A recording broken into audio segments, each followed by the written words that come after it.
Assalamualaikum warahmatullahi wabarakatuh. Perkenalkan, nama saya Fahira Amalia Ilyas, NIM L0111911076 dari kelas Solik B.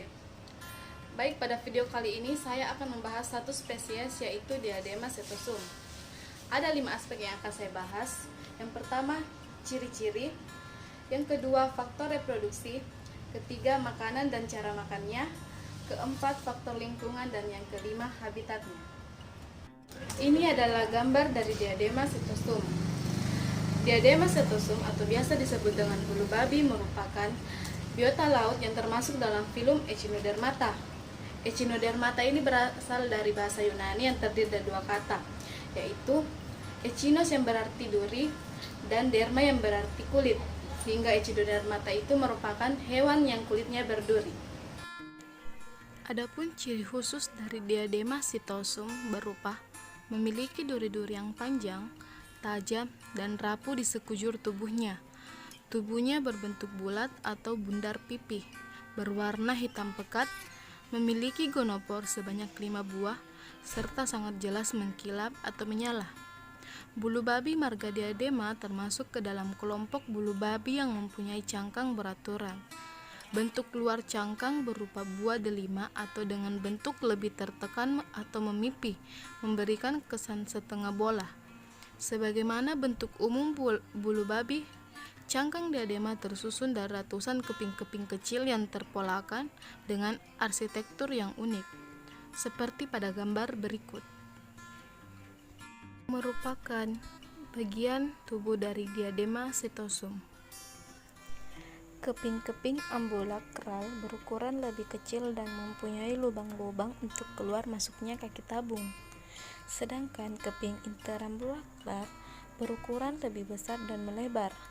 Duri-duri utama terletak pada keping interambulakral, sedangkan duri-duri kecil tersebar di semua keping, yaitu ambulakral dan interambulakral.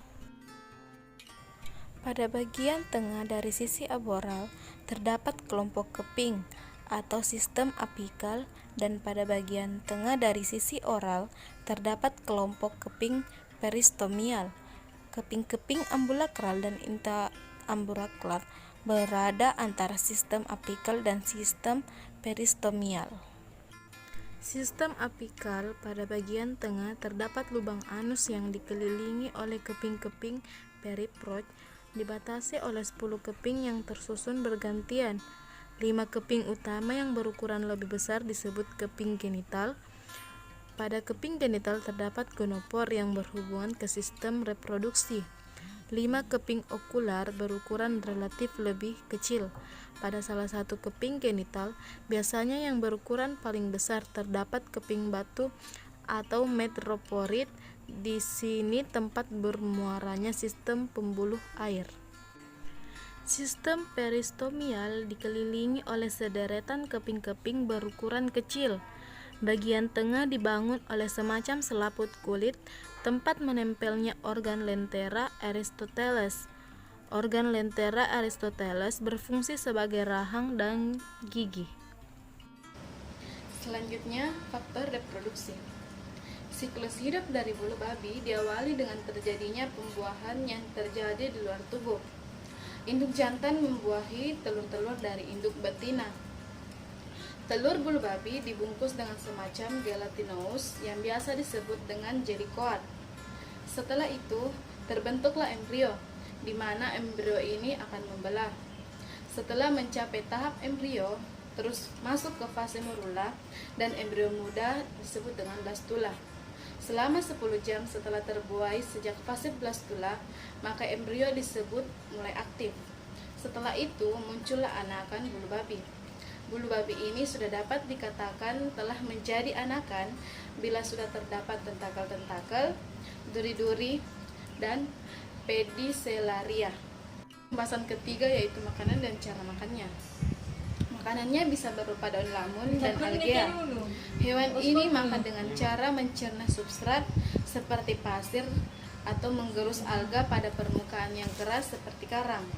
Hewan ini aktif mencari makan pada malam hari, sedangkan pada siang hari lebih banyak bersembunyi di celah-celah karang dan batu. Pembahasan keempat yaitu faktor lingkungan. Manfaat ekologi bulu babi beragam, termasuk diantaranya adalah sebagai organisme tempat berlindung beberapa jenis ikan tertentu, makanan beberapa jenis ikan, organisme penentu struktur ganggang. Keberadaan Diadema cytosum pada ekosistem terumbu karang memberikan pengaruh yang signifikan pada keseimbangan ekologi. Dan yang terakhir, habitat dari bulu babi. Bulu babi jenis Diadema cytosum umumnya menghuni ekosistem terumbu karang dan padang lamun serta menyukai substrat yang agak keras. Diadema cytosum umumnya ditemui bersembunyi di celah-celah terumbu karang dan menyukai daerah lamun. Hidup mengelompok di atas substrat yang berpasir. Kehidupan mengelompokkan merupakan adaptasi khusus untuk melindungi diri dari serangan predator dan mempermudah terjadinya perkawinan.